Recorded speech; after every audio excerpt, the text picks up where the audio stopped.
오늘 말씀은 데살로니가 후서 2장 말씀입니다.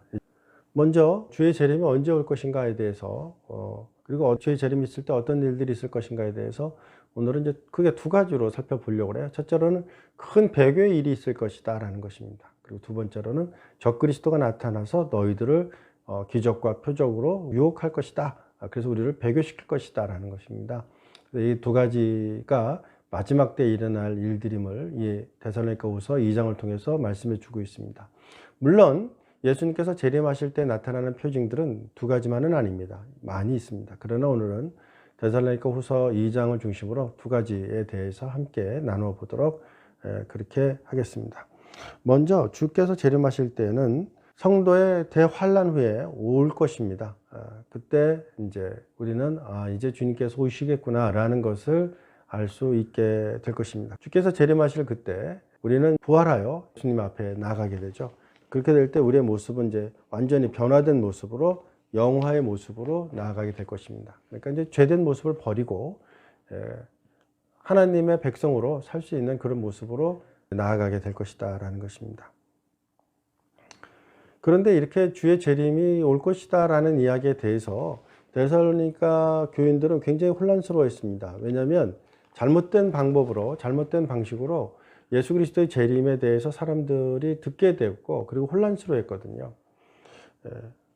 왜냐하면 그 당시에는 예언이 굉장히 인정받았던 때입니다. 그래서 예언하는 자들이 나타나서 나는 예언을 한다 그러면 그것이 마치 하나님의 말씀이냐 그렇게 이해했을 때가 있어요.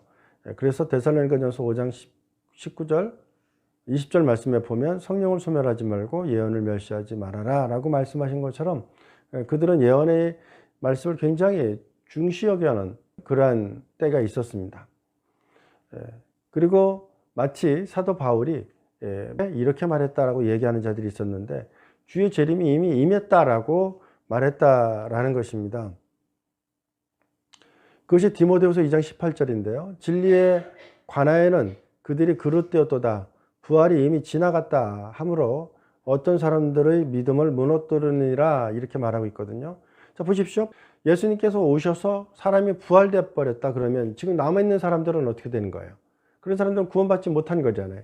그러므로 인해서 교회 내에서 굉장한 혼란이 있었습니다. 그래서 그런 것들은 잘못된 믿음이다 라고 이야기해 주고 있는 것이 데살로니가 후서 2장의 말씀입니다. 그런데 이렇게 주님께서 재림했다라고 사도 바울이 말했다라고 사람들이 믿는 데는 이유가 있었어요. 연유가 있었어요. 그것이 뭐냐면 그 당시에 사도 바울이 편지를 각 교회에 보낼 때 눈이 나쁜 관계로 자신이 직접 쓰지를 못했어요. 그래서 대피를 해주는 사람들이 있었죠. 이 대서인들이 마치 사도 바울이 이렇게 말했다라고 이야기하고 다녔다는 겁니다. 때에 따라서는 자기네들이 글을 써놓고 이것이 사도 바울이 한 말씀이다 라고 이야기한 자들도 있었다라는 것이죠. 이런 것들이 잘못되었음을 지적하고 있습니다. 그러면서 마지막 때 일어날 두 가지 큰 일에 대해서 이야기하고 있는데 첫째로는 큰 배교가 일어날 것이다 라는 것입니다. 마지막 때에는 많은 사람들이 교회를 떠나버릴 것입니다. 그러게 교회 내에는 진정한 남은 자들만이 남을 것입니다. 남은 자들만이 남게 되는 때 마지막 때가 되는 것이죠. 그래서 교회 내에 진정한 믿음의 사람들만 남게 되는 그때, 정말 교회에 많은 박해들이 있고 그래서 많은 사람들이 떠나는 그때 마지막 때가 되었다라는 것을 우리가 알고 그날을 대비해야 될 줄로 믿습니다. 마지막 때가 가까울수록 더욱더 사탄은 강하게 역사할 것이고 교회는 더욱더 어려움을 겪게 될 것입니다. 정말로 교회 내에 믿음의 사람, 말씀을 듣기 위해 모이는 자들이 급속도로 줄어버리고 말 것이다 라는 것을 우리는 알아야 될 것입니다. 그래서 디모데전서 4장 1절부터 3절까지 말씀해 보면 성령이 밝히 말씀하시기를 후일에 어떤 사람들이 믿음에서 떠나 미혹하는 영과 귀신의 가르침을 따를 것이다 라고 이야기하고 있는데 바로 그런 적그리스도를 따라감으로 말미암아 교회를 떠나버리는 그런 자들이 많을 것이다 라는 것입니다. 두 번째로는 디모데후서 3장 1절부터 9절까지 말씀해 보면 말세에 나타나는 일들에 대해 이야기해 주고 있는데요. 너는 이것을 알라. 말세에 고통하는 때가 이르러. 그러면서 이제 쭉 이야기하시는데 이 말씀을 보면 마지막 때가 정말 가까이 왔다라는 사실을 우리는 알 수는 있어요. 그러기 우리는 더욱더 믿음의 사람으로 깨어서 주의 재림을 준비하는 그런 자들이 되어야 될 것입니다. 어떤 것이냐? 사람들이 자기를 사랑하고 돈을 사랑하고 자랑하고 교만하고 비방하고 부모를 거역하고 감사하지 아니하고 거룩하지 아니하고 무정하고 원통함을 풀지 아니하고 모함하고 절제하지 못하고 사납고 선한 것을 좋아하지 아니하고 배신하고 조급하고 자만하고 쾌락을 사랑하기를 하나님 사랑하는 것보다 더하고 경건의 모양은 있으나 경건의 능력은 부인하니 자들에게서 네가 돌아서라 이렇게 말하고 있습니다. 정말로 이 시대를 보면 사도 바울이 데살로니가 후서 2장을 통해서 경고했던 것처럼 그런 마지막 때의 모습들을 우리가 볼 수는 있어요. 그렇죠? 그러게 우리는 더욱더 깨어 있어야 될 것이다 라는 것입니다. 계속해서 4장 3절부터 4절까지 말씀에도 보면 때가 이르르니 사람이 바른 교훈을 받지 아니하며 귀가 가려워서 자기의 소욕을 따를 스승을 많이 두고 또 귀를 진리에서 돌이켜 허탄한 이야기를 따르리라 이렇게 말하고 있습니다. 그래서 마지막 때에는 마치 얀네와 얀브레가 모세를 대적하고 진리를 대적한 것처럼 그런 역사들이 나타날 것이다. 그래서 자기의 사역을 따를 스승을 많이 두고 진리를 돌이켜서 허탄한 이야기를 따르는 자들을 따를 것이다 라는 것을 말씀해 주고 있습니다. 자, 이러므로 나타나는 일들이 뭐냐? 배교예요. 큰 배교. 그래서 많은 자들이 교회를 떠나버리고 교회는 비게 될 것이에요. 그때 우리가 마지막 때가 되었구나 라는 것을 알아야 될 것입니다. 두 번째로는 적그리스도의 출현이 있을 것이다 라는 것입니다. 적그리스도라는 것은 사탄의 일을 행하는 인간을 가리켜서 적그리스도 이렇게 말합니다. 그 당시 아테네만 해도 3만 명이 넘는 그런 신들이 있었다고 합니다. 그러나 얼마나 많이 사람들이 우상을 섬기고 있었는지 알 수 있죠. 그러한 데살로니가 교회 교훈들에게 사도 바울은 내가 너희들에게 전에 가르쳤던 그 교훈을 기억해라, 잊지 말아라. 그러면 너희들이 그런 적그리스도를 따르지 않을 것이다 라고 교훈해 주시고 있습니다. 불법의 사람이 일어날 때 언제 일어나느냐? 아무도 알 수는 없어요. 왜냐하면 그때를 하나님께서 정하실 것이고 그날은 미래에 일어날 것이기 때문입니다. 데살로니가 후서 2장 2절부터 3절까지 말씀해 보면 영으로나 또는 말로나 또는 우리에게서 받았다는 편지로나 주의 날이 이르렀다고 해서 쉽게 마음이 흔들리거나 두려워하거나 하지 말아야 한다라고 말씀하고 있습니다. 누가 어떻게 해도 너희가 미혹되지 말라고 말씀하고 있습니다. 그러면서 첫째, 배교하는 일이 나타날 것이다. 둘째, 불법의 사람, 곧 멸망의 아들이 나타날 것이다. 즉 적그리스도가 나타날 것이다 라는 거죠. 이 두 가지 일이 있기 전에는 주의 재림이 오지 않을 것이다. 마지막 날이 오지 않을 것이다 라고 말씀하고 있습니다. 그래서 주의 재림이 임하는 것을 우리는 두 가지를 통해서 알 수 있는데요. 첫째로 큰 배교의 역사가 나타날 것이다. 둘째로 적그리스도가 크게 역사할 것이다 라는 것입니다. 그러나 그때가 언제냐? 데살로니가전서 5장 2절 말씀처럼 주의 날이 도둑같이 임할 것이기에 우리는 알 수 없다 라고 말씀하고 있습니다. 그러나 우리는 이런 일들에 대해서 두려워할 필요가 없어요. 왜냐하면 주의 재림이 임하실 때 우리 믿는 자들이 이미 부활하고 이 땅에 남아있지 않을 것이기 때문입니다. 또한 더 중요한 것은 사탄도 하나님의 섭리 안에 있다라는 사실을 기억하셔야 돼요. 그래서 하나님께서 이 모든 세상을 주관하고 계셔서 하나님께서 허락하지 않은 일들이 이 세상에 그 어느 것도 일어나지 않을 것입니다. 욥기서 1장 6절부터 12절까지, 욥기서 2장 1절부터 6절까지 말씀을 통해서도 우리가 알 수 있는 것처럼 하나님께서는 사탄과 그 사탄의 세력까지도 막으실 수 있어요. 사탄의 세력까지 하나님의 주권적 섭리로 하나님께서 역사하실 수 있어요.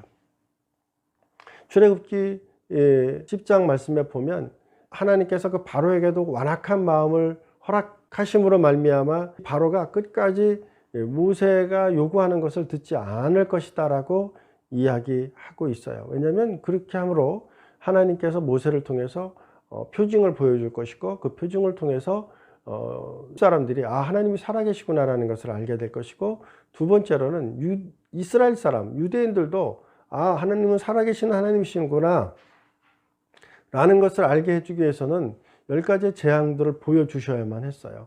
그래서 10가지의 재앙을 보여주시기 위해서 먼저 바로의 마음을 완악하게 하셨습니다. 이 모든 것이 하나님의 섭리 안에 있었던 거예요. 바로 스스로 그렇게 하는 것이죠. 하나님께서 그렇게 하게 한 건 아니에요. 그러나 바로가 그런 마음을 갖도록 하는 일들에 있어서 하나님께서 그냥 그렇게 생각하도록 내버려 두신 거죠. 이렇게 하나님의 영이 떠날 때, 하나님의 주권적인 역사가 떠나게 될 때 사람은 브레이크가 없어져 버려요. 그래서 자기가 원하는 대로 행동하게 돼요. 이것이 자기는 자유인이 되었다라고 생각할지 모르지만 사실은 자유인이 아닙니다. 인간은 하나님 안에서의 자유 혹은 사탄 안에서의 그 종으로서의 삶 두 가지밖에 없습니다. 근데 종으로서 살면서도 마치 자유인처럼 사는 자들이 있거든요. 그런데 그것은 자유인이 아닙니다. 그것은 죄의 종이요, 사탄의 종입니다. 악한 일들을 행하고 사람을 죽이고 험악한 일들을 행하고 거짓말을 하고 사람들이 하지 말아야 될 일을 하는데 마치 그것이 자유다라고 이야기하는 것인, 어떻게 그것이 진정한 의미의 자유다라고 말할 수가 있겠습니까? 하나님의 형상을 가진 우리 인간은 하나님의 성령이 임할 때 자연스럽게 하나님께서 기뻐하시는 대로 하게 되어 있거든요. 그 하나님께서 즐거워하는 일들을 즐거움으로 하게 되어 있거든요. 근데 그 일에서 떠나서 사는데 어떻게 그것을 자유이다라고 말할 수 있겠습니까? 불법의 때 배도가 일어날 것이고 적그리스도가 출현이 일어날 것입니다. 주의 재림이 임할 때 그때 주님께서는 적그리스도를 멸할 것입니다. 또한 이 적그리스도, 즉 불법의 일을 행하는 자를 따르는 자들도 모두 다 정죄받을 것입니다. 이 불법한 자 사탄은 어떻게 역사할 거냐면 능력으로, 표적으로, 기적으로 그렇게 사람을 유혹할 것입니다. 능력이라는 것은 외적으로 나타나는 것을 의미하고요. 표적이라는 것은 의미 있게 보이는 그런 표시와 증거와 행동들을 가리켜서 표적이라고 말합니다. 또한 기적은 초자연적인 능력을 의미하는데 이런 일들을 행할 것이고, 그런 일들을 보면서 와우, 저런 놀라운 일들을 행하는 저자를 볼 때 저가 정말로 대단한 사람이다 라고 생각하고 그를 따르고 교회를 떠날 것이라는 거죠. 그런 자들을 가리켜서 적그리스도라고 성경은 정의하고 있습니다. 그러므로 믿는 자들은 교회를 떠나서는 안 됩니다. 교회는 구원의 방주입니다. 그래서 교회에서 신앙생활을 하고 믿음 생활하고 교제하고 하나님과 화목하고 하나님의 형상을 가진 자로서 다른 이들을 돕고 다른 이들을 섬기는 그런 일들을 소망하며 삶을 살아나가는 우리가 되어야 될 것입니다. 미혹되어 적그리스도를 따르는 자들은 멸망당할 것입니다. 왜냐하면 그들은 하나님의 진리를 사랑하지 않고 하나님께서 은혜로 주시는 구원을 거부하였기 때문입니다. 따라서 그들의 멸망은 하나님께서 그들을 멸망시킨 것이 아닙니다. 하나님이 사랑이 없어서도 당연히 아닙니다. 그들이 멸망당한 것은 그들 스스로의 선택이고 또 그들의 선택으로 인한 결과라는 사실을 알아야 될 것입니다. 진리를 거부하는 자는 선을 버리고 악을 따르게 됩니다. 불의를 따르는 자는 불의 안에서 기쁨을 구합니다. 여러분, 악을 행하면서 악에서 기쁨을 구한다? 이게 진정한 의미의 기쁨이겠습니까? 아닙니다. 그것은 사탄이 역사함으로 거짓 기쁨이요, 거짓 즐거움입니다. 진정한 즐거움이라 말할 수 없습니다. 진정한 자유다라고 말할 수 없습니다. 따라서 거짓을 행하면서 악을 행하면서 비도덕적인 일을 행하면서 나는 자유인이다 라고 생각한다면 그 자는 이미 거짓의 영에 휘둘린 자라고, 영향받은 자라고 말할 수 있는 것입니다. 그러므로 성도는 하나님께 감사하며 삶을 살아나가야 될 것입니다. 왜냐하면 하나님께서 창세전부터 우리를 지키시고 보호하시고 선택하시고 구원하셨기 때문입니다. 또한 구원받은 우리는 주의 영이 우리 안에 임함으로 우리가 하나님의 성전이 되어 하나님께서 기뻐하는 그런 일들을 행하며 살 것이기 때문에 우리는 하나님께 영광 돌리는 일들을 소망하며 즐거워하며 그렇게 삶을 살아나가는 우리가 되어야 될 것입니다. 우리는 거룩함으로 구원받은 것은 아닙니다. 그러나 우리가 구원받았다는 것을 어떻게 할 수 있느냐? 그것은 구원받으면 나타나는 게 있어요. 그것이 뭐냐면 바로 거룩한 그런 삶을 살게 된다라는 것입니다. 데살로니가전서 4장 7절 말씀에 보면 하나님이 우리를 부르심은 부정하게 하심이 아니요 거룩하게 하심이니 라고 말씀하고 있습니다. 또 데살로니가전서 5장 23절 말씀에도 평강의 하나님이 친히 너희를 온전히 거룩하게 하시고 또 너희의 온 영과 혼과 몸이 우리 주 예수 그리스도께서 강림하실 때 흠없게 보존되기를 원하노라 라고 말씀하고 있습니다. 이렇게 하나님의 역사할 때 우리는 흠없게 보존되는 역사가 있게 될 줄로 믿습니다. 주의 재림이 임할 때 우리의 영화는 완성될 것입니다. 그러므로 우리가 그날을 소망하며 삶을 살아나가는 우리 모두가 되어야 될 줄로 믿습니다. 악의 세력이 크다고 두려워하지 마십시오. 강하고 담대하게 삶을 살아나가시는 여러분들 되실 수 있기를 바랍니다. 예수 그리스도의 복음을 믿고 삶을 살아나가는 여러분들 되실 수 있기를 바랍니다. 예수 그리스도께서 인간의 몸을 입고 마리아를 통해서 이 땅에 오셨다라는 것을 믿으셔야 됩니다. 또한 예수님께서 우리를 위해 피를 흘리시고 십자가에서 고난당하시고 죽으셨다. 또 죽으신 그 예수님께서 무덤에 묻히시고 3일 만에 부활하시고 승천하시어 하나님 우편에 계시다라는 것, 그것이 복음입니다. 그것을 믿는 우리가 되어야 될 줄로 믿습니다. 또한 죽으시고 부활하시고 승천하신 그 주님께서 영광의 주로 심판의 주로 이 땅에 다시 오실 것입니다. 이것을 믿는 우리 모두가 되실 수 있기를 주의 이름으로 축원드립니다. 하나님의 백성들은 영원히 흔들리지 않고 굳건한 그런 믿음을 가지고 삶을 살아나가야 될 것이다 라는 것입니다. 또한 하나님은 우리에게 선한 것을 주신 하나님이시기에 그 선한 일들이 지속될 것이다 라고 믿고 삶을 살아나가는 여러분들 될 수 있기를 바랍니다. 선하신 하나님은 처음도 선하고 과정도 선하고 마지막도 선할 것입니다. 로마서 8장 28절 말씀처럼 우리가 알거니와 하나님을 사랑하는 자 곧 그 뜻대로 부르심을 입은 자들에게는 모든 것이 합력하여 선을 이루느니라 라고 말씀하셨으니 여러분들에게 나타나는 그 모든 일들은 하나님의 선하심을 이루기 위한 하나님의 작정 안에 있다는 사실을 믿고 담대히 오늘도 삶을 살아나가시는 여러분들 다 되실 수 있기를 주의 이름으로 축원드립니다. 어떤 일들이 있다 할지라도 이런 믿음을 가지고 담대하게 삶을 살아나가는 그리고 굳건한 믿음을 소유하는 여러분들 다 되실 수 있기를 바랍니다. 데살로니가 교우들에게 두 가지 소원이 있었는데요. 그것이 무엇이냐면 첫째로 하나님의 위로가 있을 것이다. 둘째로는 선한 말과 일에 하나님이 강하고 견고하게 해줄 것이다 라는 것입니다. 그렇습니다. 하나님은 위로의 하나님이십니다. 하나님께서 하나님을 믿는 자들을 위로해 주시고 또 그들을 격려해 주시고 그들의 믿음을 견고케 해 주실 것을 믿으시는 여러분들 다 되실 수 있기를 바랍니다. 박해와 신앙의 혼돈을 잘 극복하고 승리에 대한 확신을 가지시는 여러분들 될 수 있기를 바랍니다. 말세 때 적그리스도를 통해서 유혹하게 되고 배교의 역사가 나타날 것입니다. 그때 믿음을 잘 붙잡고 믿음의 신앙생활을 해나가시는 여러분들 되실 수 있기를 바랍니다. 두 번째로는 하나님께 영광을 높이는 그런 일들, 그런 말들, 그런 행위들, 그런 삶들을 해나가시는 여러분들 다 되실 수 있기를 주의 이름으로 축원드립니다. 오늘도 주님 안에서 하나님께 영광 돌리며 힘있게 또 의미있게 삶을 살아나가는 사우스베이 선교교회 여러분들 다 되실 수 있기를 주의 이름으로 축원드립니다.